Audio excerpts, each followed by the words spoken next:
إنا سنلقي عليك قولا ثقيلا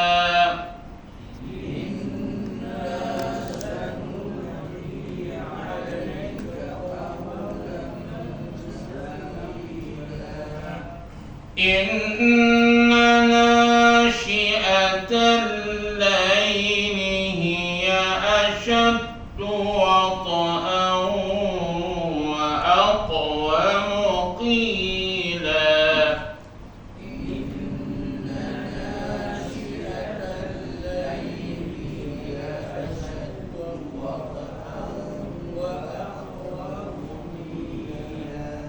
إن لك في النهار سبحا طويلا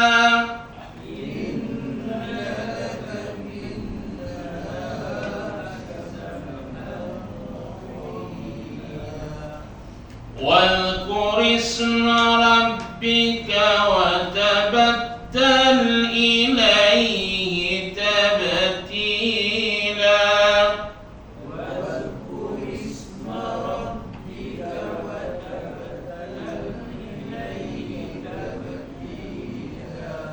رب المشرق والمغرب لا إله إلا هو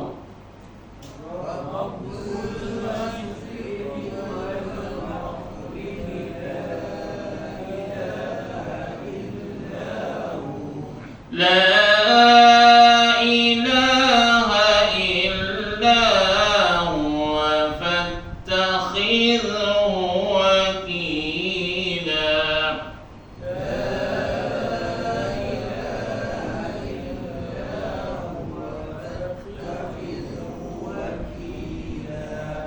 واصبر على ما يقولون واهجرهم هجرا جميلا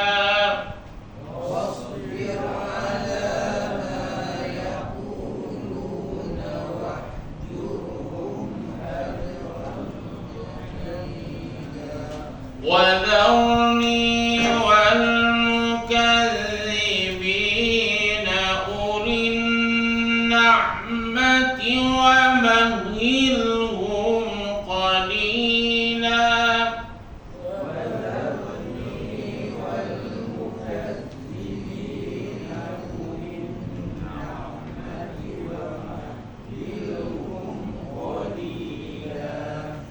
إن لدينا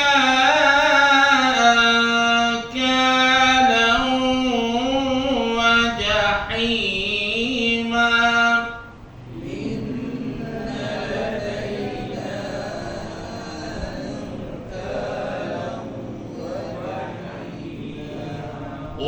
وطعاما ذا غصة وعذابا أليما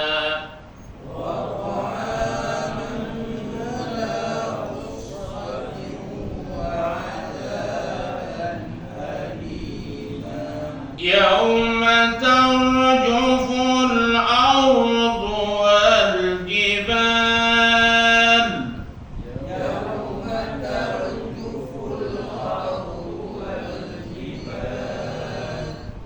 وكانت الجبال كثيبا مهيلا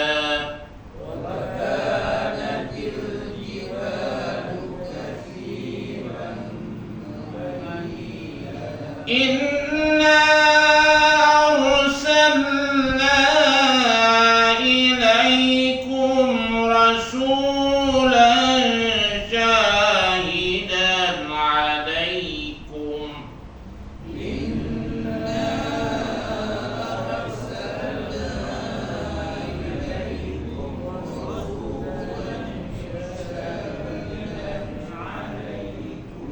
شاهدا عليكم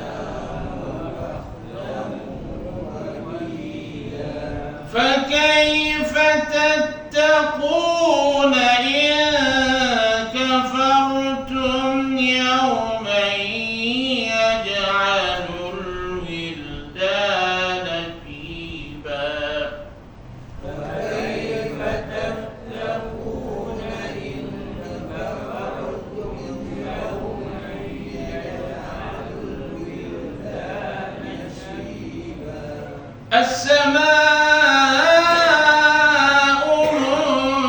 منفطر به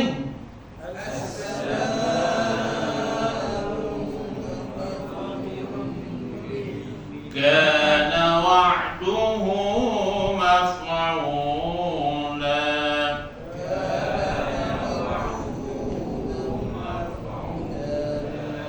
إن هذه تذكرة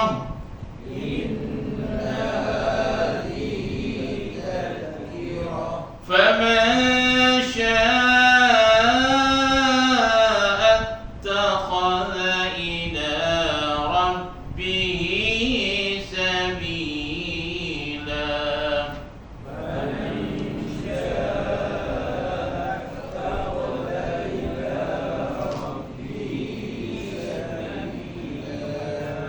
صدق الله العظيم.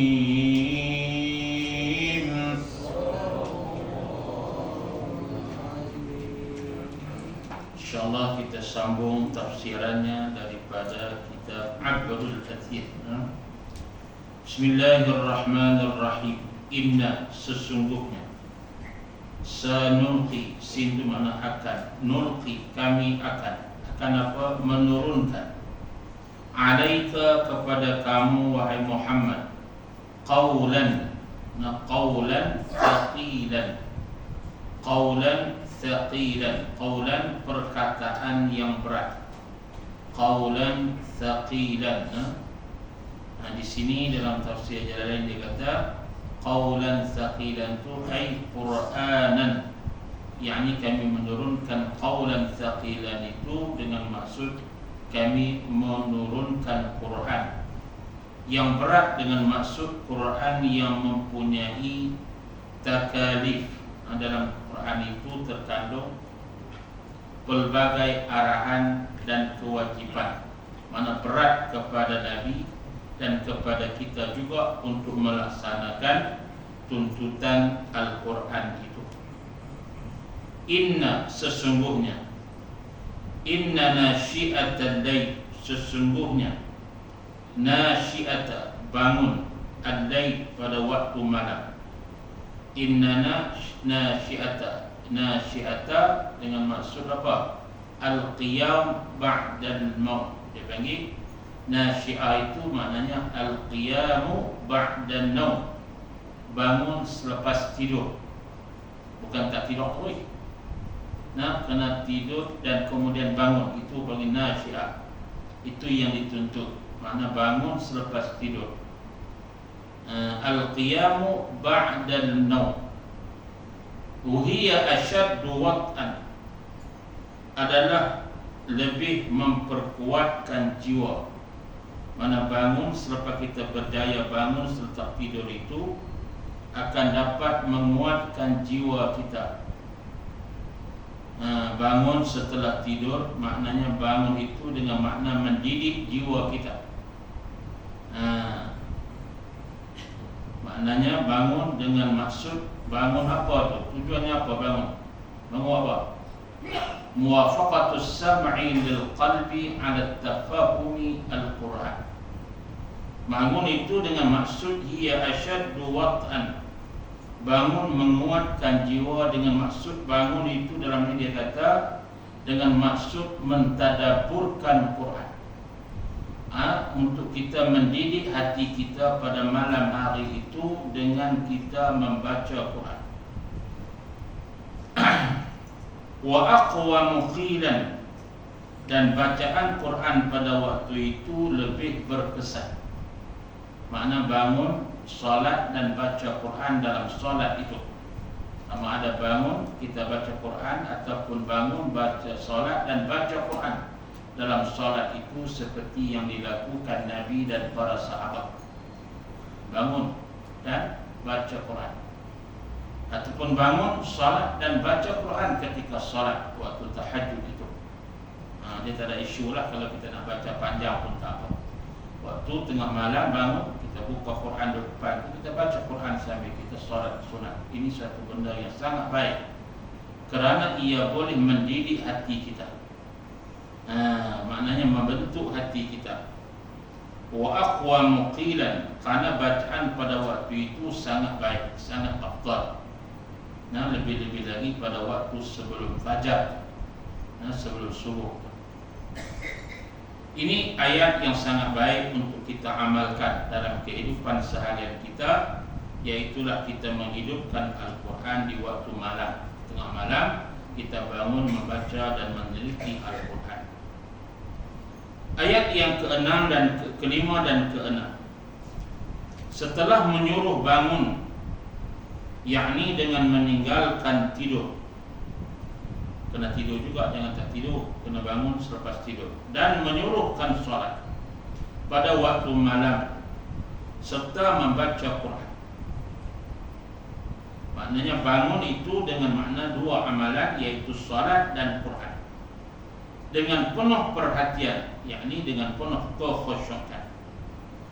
Allah mengingatkan pula apa sebabnya perintah yang ketiga ini diserukan.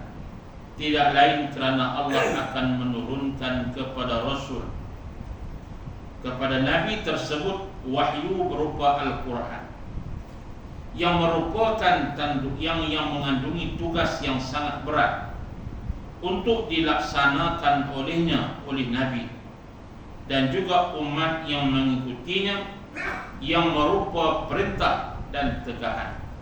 Mana Quran yang Allah pelihara sampai kiamat, di dalamnya terkandung perkara yang perlu kita laksanakan kandungannya. Oleh itu, janganlah mengendahkan beratnya beban yang dipikul. Sebaliknya, latihlah diri, biasakanlah menjalani latihan yang berat-berat supaya semangat menjadi kuat. Adapun perkataan yang berat di sini, mengikut ulama yang bernama Al-Hasan bin Al-Fadl, tidak terpikul melainkan oleh hati yang disokong oleh taufik, petunjuk, dan oleh jiwa yang dihiasi oleh tauhid, oleh keyakinan, yakni keimanan yang bersungguh kepada Allah Ta'ala.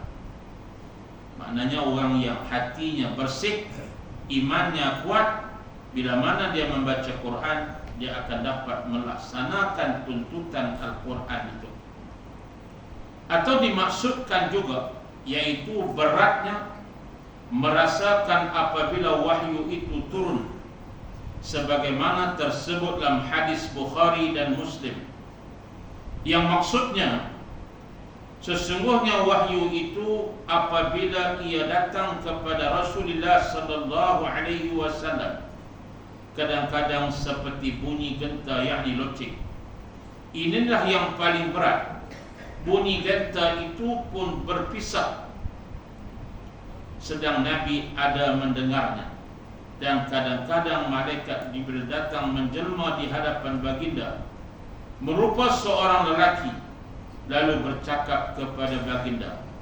Lalu baginda pun mendengarnya apa yang dicakapkannya. Dan ada kalanya wahyu turun pada waktu musim yang sangat sejuk, kemudian berpisah daripadanya, sedangkan dari keningnya bercucuran peluh. Bila wahyu sampai, beratnya apa yang diamanahkan itu. Sesungguhnya bangun semayang pada waktu malam adalah lebih memperkuatkan jiwa dan juga menegakkan tubuh badan, kerana apabila menghadapi musuh Allah, memerlukan kepada rohani dan jasmani yang tegak. Mana ini adalah tarbiyah, pendidikan daripada Allah kepada Nabi dan para sahabat, untuk bangun di waktu malam, untuk mendidik jiwa supaya dapat bermunajat di sepertiga malam.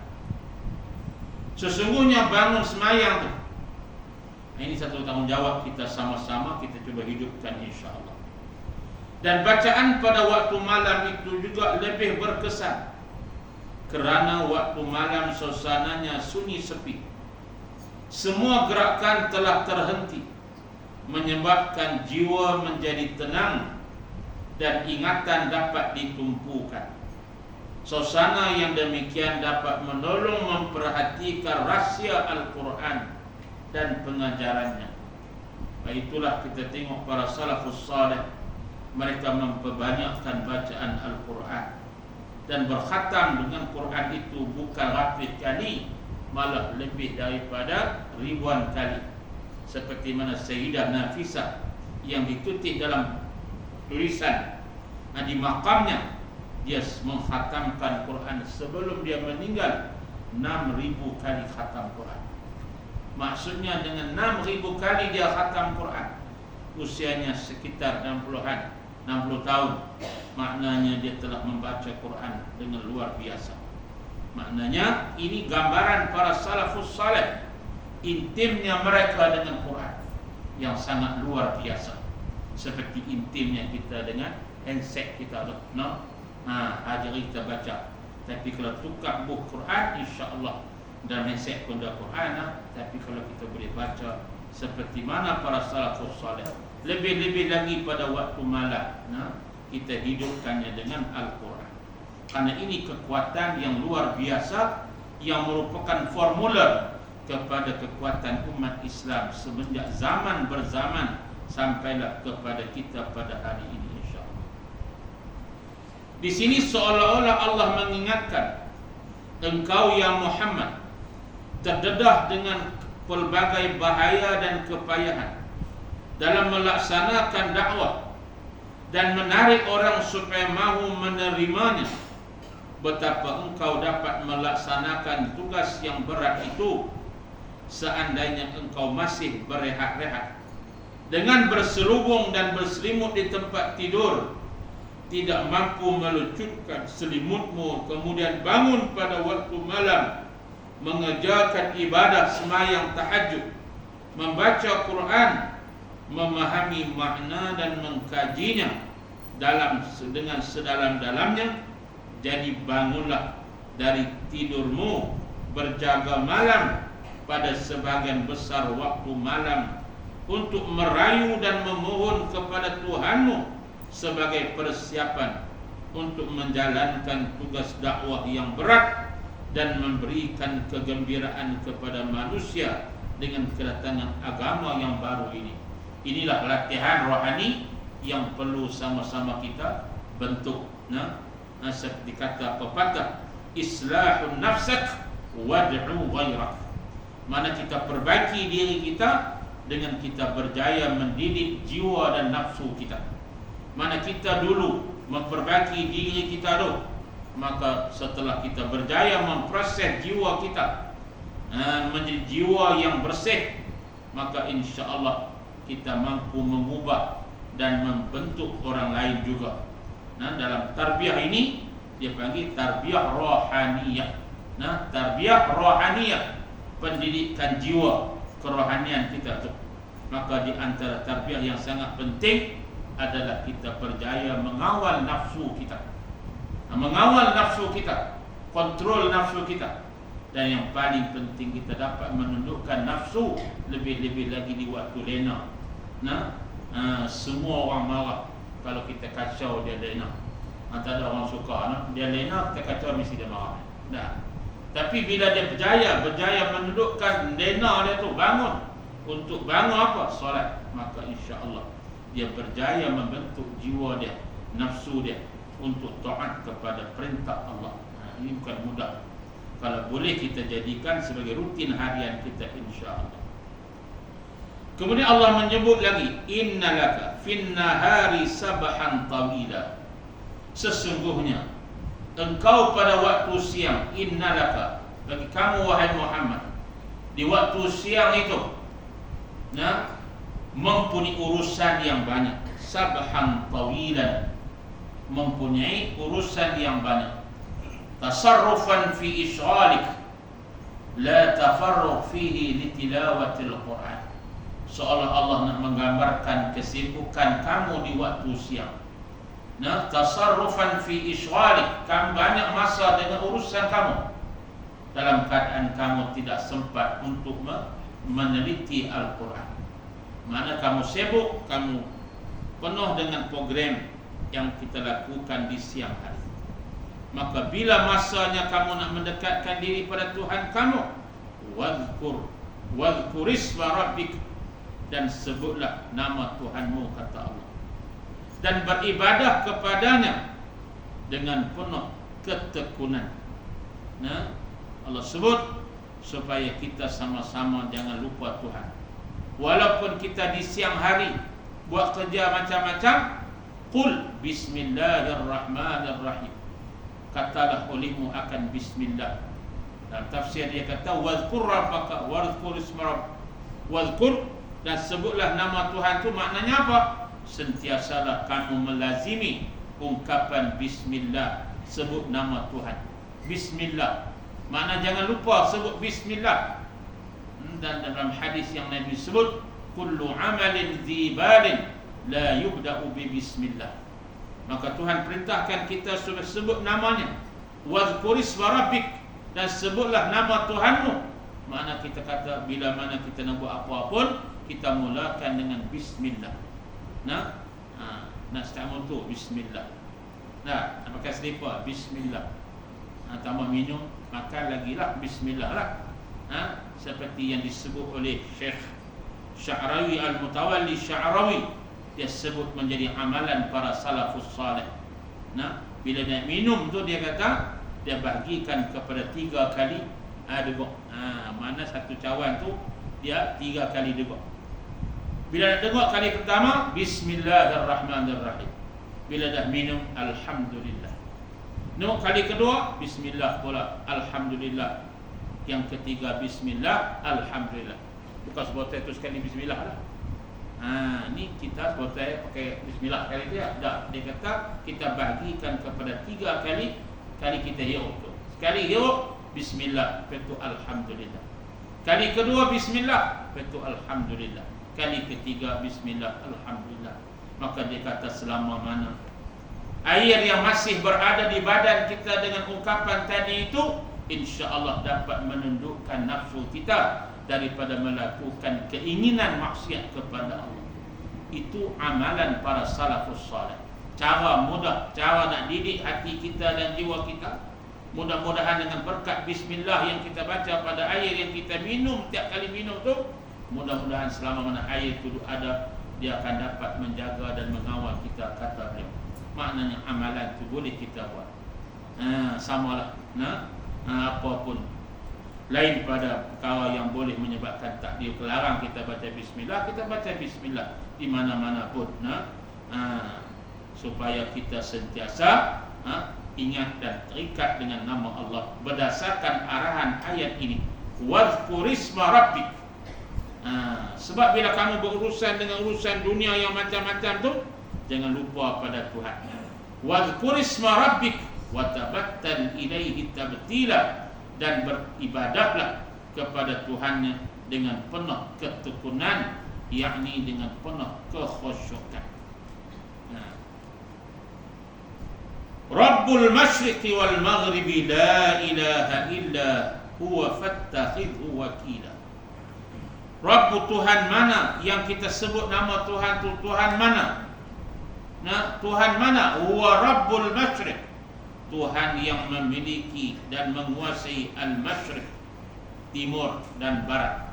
Sebelah timur dan barat, al-masyriq wal maghrib. Masyriq sebelah timur, maghrib sebelah barat. La ilaha illa, tiada Tuhan malaikat dia, maka fattakhidhu, kata Allah. Ini perintah. Disebut sebagai perintah kita kepada Allah pada kita. Jadikanlah dia Tuhan tu sebagai pelindung kepada kamu. Wakilan. Jangan ambil orang lain sebagai pelindung kepada kamu. Jangan ambil makhluk pelindung kepada kamu. Jadikanlah Tuhan sebagai pelindung kepada kehidupan kamu, segalanya itu bergantung kita kepada Tuhan. Fattakhidhu wakilan, wakilan lahu umurak, dan menjadikan Allah itu sebagai pelindung, penjaga kepada segala urusan kita. Mana kembali kepada Allah, apa juga masalah, kita letakkan kegantungan kita hanya sahaja kepada Tuhan yang memiliki alam semesta yang sangat hebat itu. Ayat yang ke-7 dan ke-9, lafaz sabhan dimaknakan di sini adalah urusan yang penting, yakni pada waktu siang engkau sudah cukup sibuk membuat pelbagai usaha dan pekerjaan. Ialah di waktu pagi lepas subuh tu kena tak ada bilik kita, kelang kabut nak pergi macam-macam. Lega habis dah lepas maghrib dah. Tu yang tak ada kadang-kadang lepas maghrib letih lena tu dah. Sebab apa? Letihnya urusan dunia kita. Jadi sibuknya kita dengan urusan dunia itu, maka waktu malam gunakanlah pula untuk kamu beribadah secara khusus kepada Tuhanmu. Kemudian Allah menyuruhnya lagi dalam berdakwah itu, mestilah mengingat Allah. Baik malam maupun siang, tumpukan perhatianmu kepada Allah dengan rajin dan penuh ketekunan. Jangan sekali-kali engkau minta tolong kepada selain Allah dalam melaksanakan kewajipan yang diperintahkan. Kerana Allah lah Tuhan yang menciptakan makhluk dan mentadbir urusan kamu, dan di mana saja arah angin mereka berada, dialah yang mengaturnya. Baik di sebelah barat ataupun timur, tiada ada Tuhan melainkan Dia. Kepada Allah sahajalah engkau berserah. Maknanya menjadi kewajipan kita bergantung sepenuhnya kepada Tuhan. Kemudian dalam usaha kita melaksanakan tugas kita tu, khususnya Nabi dan para sahabat, dalam berhadapan dengan pelbagai dakwah cabaran tu, maka Allah ajar kepada Nabi dan juga kepada kita, wasbir ala ma yaqulun, dan bersabarlah. Wasbir dan sabarlah. Ini fi'il amal. Wasbir dan sabarlah olehmu ala ma yaqulun, atas apa yang diungkapkan. Ma yaqulun oleh orang-orang kafir, apa yang mereka katakan. Ai kufaril Makkah min adhanihim, daripada celaan-celaan mereka. Lengkapi kata macam-macam. Wasbir kata Nabi, kata Allah, bersabarlah. Ala ma yaqulun, atas apa yang mereka lakukan, yang mereka katakan. Yaqul, yang mereka katakan. Wahjurhum, dan jauhlah mereka. Wahjurhum hajran jamila, dan jauhlah ataupun hindarlah mereka itu dengan cara yang baik. Kemudian Allah mengingatkan Nabi supaya Nabi bersabar. Ini sikap Nabi di Makkah, yang diajar oleh Allah di Makkah, sabarlah. Kita tidak ada kuasa untuk lawan mereka dengan kuasa politik. Itulah marhalah Mekah berbeza dengan marhalah Madinah. Di Mekah Nabi tidak ada kekuasaan di segi sultan, maka Nabi hanya mampu berkata kepada para sahabat, bersabarlah dengan ujian yang dihadapi. Sehingga seperti mana kita baca kisah keluarga Yasir datang bertemu Nabi, ujian yang dihadapi mereka, lalu Nabi membacakan hadis yang panjang kepadanya, dan Nabi menyebut ada di kalangan para rasul sebelum ini yang telah mereka itu dipukul, disiat ataupun digarukan dengan besi di badan mereka, ditarik besi belakang mereka, berdarah dan sebagainya. Maknanya ujian-ujian yang dihadapi oleh orang-orang yang terdahulu juga hebat. Maknanya sabar dengan apa yang Allah uji kepada kamu. Itu di Mekah. Sebab waktu itu Nabi dalam keadaan yang kita panggil marhalah Makkiyah, yang sebelum Nabi menjadi kuasa politik. Adapun selepas dibukakan kota Makkah, maka ketika itu bila ada kuasa politik, barulah Nabi berjaya memastikan keliling Kaabah itu dibersihkan daripada berhala-berhala yang telah berada di keliling Kaabah yang berjumlah lebih 300 berhala ataupun 300 ekor lebih berhala yang ada, yang diperintahkan Nabi khususnya kepada Khalid Al-Walid untuk menghancurkannya. Sebelum itu tak boleh. Waktu peringkat awal ni Nabi tak buat lagi. Itulah strategi dakwah yang kita kena faham marhalah dia, strateginya, step-stepnya, bagaimana kita perlu melakukan suatu perubahan. Kita tengok cara Nabi itu nak ajak pada kita sistem. Dalam konteks kita nak membuat perubahan kepada sesuatu kemungkaran itu, dia ada tahap-tahap dia. Tahap-tahap itulah yang kita belajar dalam fiqhud dakwah.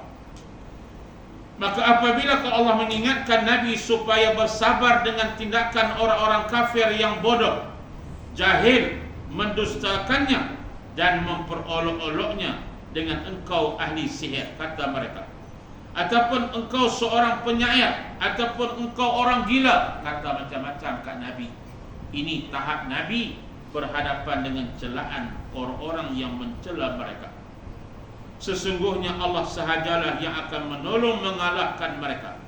Bahkan Allah menyuruh Nabi SAW menjauhi golongan orang-orang tersebut dengan cara yang baik, tanpa membalas dengan menyakiti atau memaki mereka.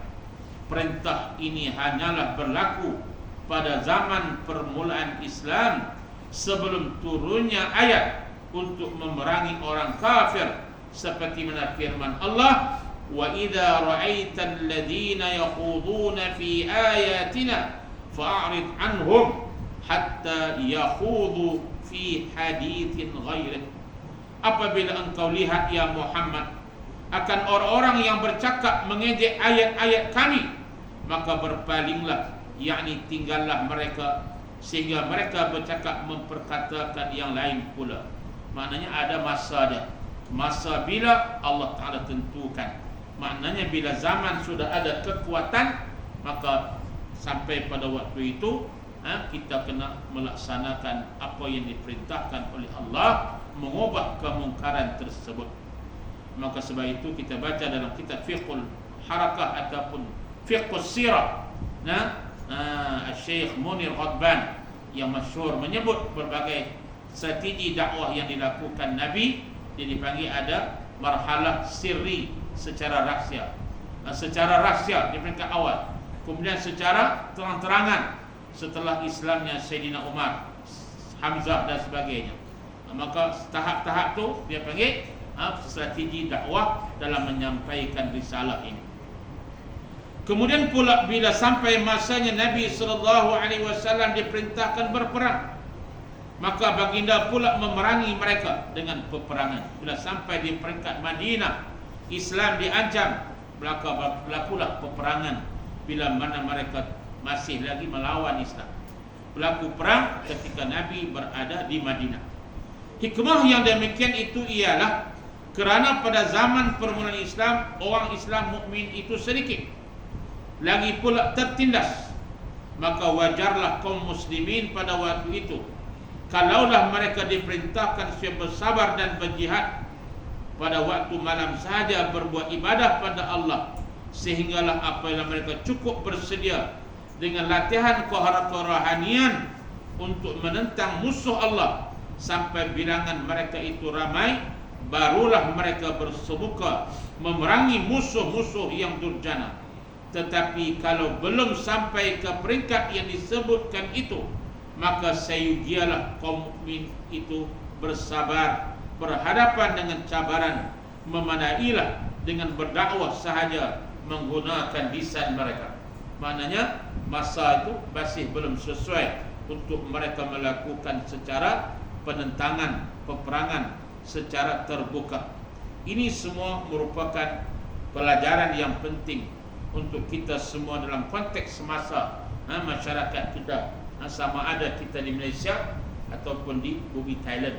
Baru ni saya pergi Thailand, saya tengok Masya Allah, mereka berhadapan dengan cabaran yang besar. Mereka berada dalam negara yang orang kafir, tapi mana jihad mereka tu, maka mereka kata kami hari ini tak ada cara lain lah malaikat kami hanya dapat mempertahankan akidah anak-anak kami. Maka jihad kami ini, dia kata, jihad kami dalam bentuk pendidikan. Maka mereka perkemaskan pendidikan mereka, sekolah-sekolah, pondok-pondok dan sebagainya. Nak buat cara lain tak boleh dah. Sebab di negara umat orang kafir, maka terpaksalah mereka perkemaskan pendidikan mereka. Buat sistem pengajian yang bersistematik, mendidik anak-anak bangsa mereka dengan ilmu Islam dan sebagainya. Alhamdulillah kita tengok perkembangan yang sangat baik, sekolah-sekolah yang ramai pelajar-pelajarnya. Maka mencarilah sumbangan ramai, Masya Allah, sahabat-sahabat kita di Malaysia yang tolong mereka mendirikan sekolah-sekolah di sana. Walaupun juga dapat juga bantuan kerajaan Thailand, tapi dengan beberapa syarat, kena ada guru-guru yang dibatangkan daripada kementerian mereka. Maknanya dia ada campur tangan. Tapi kalau betul-betul nak jaga tu, dia katakan lain, mereka dengan cara pendidikan, jihad mereka dengan pendidikan. Maka kita di sini alhamdulillah masih ada peluang yang lebih lagi, lebih-lebih lagi dalam kita nak menjaga negara kita ini. Maka kita perlu jaga sama-sama dalam aspek pendidikan, aspek ekonomi, termasuk dalam aspek politik. Sebab kita tahu bahawa kuasa politik itu sangat penting untuk memastikan Islam didaulatkan. Seperti kata Imam Ghazali, ad-dinu ussun wad-daulatu harisun. Imam Ghazali kata ad-din ussun, agama itu asas. Wad-daulatu harisun, maka penjaga kepada agama itu siapa? Adalah pemerintah. Dia kata penjaga kepada agama ini adalah pemerintah, orang yang memimpin, orang yang menguasai. Maka bila mana agama itu tidak ada penjaga, dia akan hilang. Bila tidak ada asas dalam negara itu, agama dibiarkan, tidak ada asas, kita akan runtuh. Dia akan runtuh. Maknanya agama itu akan hilang, agama itu akan runtuh apabila kita tak jaga dan tidak ada asas. Asasnya apa? Kesedaran dan ilmu yang perlu sama-sama kita semarakkan. InsyaAllah kita semarakkan ilmu, kesedaran. Kenapa? Hari ini kita tengok banyak serangan-serangan yang masuk dalam masyarakat kita. Dia kata di Thailand ni masalah besar yang berlaku di kalangan mereka ialah serangan liberal. Malah dia kata kami ni bimbang, sudah ada kebenaran perkahwinan sejenis, dia kata kami pun bimbang juga. Takut anak-anak kami terkesan. Biasalah di sana semuanya dalam bahasa Thai dan TV mereka sahabat semua itu disebarkan dengan mudah. Jadi kami terpaksa buat peringatan kepada anak-anak kami di sekolah tentang isu ini, masalah LGBT, masalah itu, masalah ini. Biasalah sana kita pergi tengok sana, Masya Allah, tengok rupa-rupanya lelaki. Comel lah kalah membuat. Ada pertandingan pula sama mereka. Tambah mereka kata pikuk kukit macam-macam adanya. Kita pun tak tahu mana satu lelaki mana satu perempuan. Itu berlaku di sana. Maka kami, dia kata, terpaksa jaga anak-anak kami, bukan budak. Sebab serangan dah sampai lah ke selatan Thai ni dengan serangan-serangan dengan menggunakan handset dan sebagainya. Maka sebab itu jihad mereka ketika ini adalah jihad dalam bentuk ta'lim. Jihad dalam bentuk pendidikan, menjaga anak-anak supaya belajar dan mereka susah. Sebab itu sekolah sana semuanya free. Kalau yuran pakai tak pilih. Lepas itu kita tanyalah nak main ngaji Malaysia mana? Dia kata boleh Ustaz, syarat kena free juga. Haji nak kita. Dia kata Ustaz main, nak ambil satu orang pun boleh. Kita nak promosi main kat kita. Dia kata boleh dengan syarat ajar semua. Haji nak kita. Kita pun tak mampu juga. Dia kata kalau free insya-Allah Ustaz nak bawa orang semua boleh nak. 100 boleh, 200 boleh, ramai. Sahabat kena free ya, Haji nak. Betul lah. Dia kata kalau boleh ada sumbangan, ada sponsor insya-Allah. Sebab kami bimbang, sebab kami ni mereka menengah ramai, tapi lepas tu pas menengah tu. Lepas menengah tu, mengaji sekolah menengah, sekolah SMP tu kemarin dia kata 1,500 orang sekolah tu. Habis menengah kami tak tahu pergi mana. Pasal apa? Semua nak pergi ke universiti di Malaysia kena yuran. Nak pergi di negara semua kena ada yuran. Akhirnya apa dia tak? Pergi Malaysia kerja-kerja tayang kan? Buat macam mana? Tak ada kerja. Duduk di rumah pun duduk saja. Pergi Malaysia lah kerja tayang. Padahal anak-anak ni boleh pergi jauh lagi, tapi peluangnya kerana kewangan, kerana duit. Ini masalah besar juga yang perlu kita fikirkan bersama saudara-saudara kita di sana. Mana mereka menengah, mereka free. Sampai menengah mengaji satu sekolah tu ramailah ribu orang, tapi kelanjutan lepas mendengar tu cabaran. Kerana perlu kewangan. Maka hidup mereka pagi sekek, pagi ke petang, tak ada kemampuan nak beli tiket ke Patobang, nak pergi mengaji Mesir dan sebagainya, susah. Terpaksa tajaan, ini cabaran. Di segi ekonomi yang kita fikirkan bimbang, sedangkan negara itu Masya Allah biahnya, persekitarannya pondok-pondok yang banyak, tetapi kita bimbang suatu hari nanti dengan generasi yang cuba dirosakkan, kita bimbang. Wa'alaiyazabillah. Tetapi kita yakin mereka berusaha keras untuk memastikan pendidikan di sana lebih baik dan sebagainya, insya-Allah. Itulah ayat yang kita bacakan tadi, yang Allah Ta'ala gambarkan bagaimana perlunya kita bersabar dengan ujian yang akan dihadapi oleh para pendakwah. Mana kita pun sama, Allah ajar kita bersabar. Yang kedua, Allah ajar kita supaya tahan jiwa kita dengan kita bangun di waktu malam. Itulah formula kekuatan dalaman kita tu. Bangun malam, buat apa? Baca Quran dan solat malam. Dua saja, solat dan baca Quran. Kencing apalah bagi tu, tapi jangan lain balik. Ni kencing dia tak, Masya Allah. Bangun dah tak kencing dia. Kalau bangun semayang dan baca Quran, tadabburkan ayat-ayat pada waktu itu, insya-Allah. Kita nak khatam Quran banyak kali. Tak boleh sampai 1000 kali pun paling kurang. Sepanjang hidup kita ni, kita cuba khatam Quran sebanyak yang mungkin. Mudah-mudahan Quran yang kita baca itu akan memberi syafaat kepada kita pada hari kita berada di alam barzakh, insya-Allah, dan bertemu dengan Allah Azza wa Jalla dengan hujjah Al-Quran yang bersama dengan kita. Seterusnya ayat yang ke-11, wallahu taala alam. Aqulu qawli hadza, assalamualaikum warahmatullahi wabarakatuh. Bismillahirrahmanirrahim. Alhamdulillahirabbil alamin.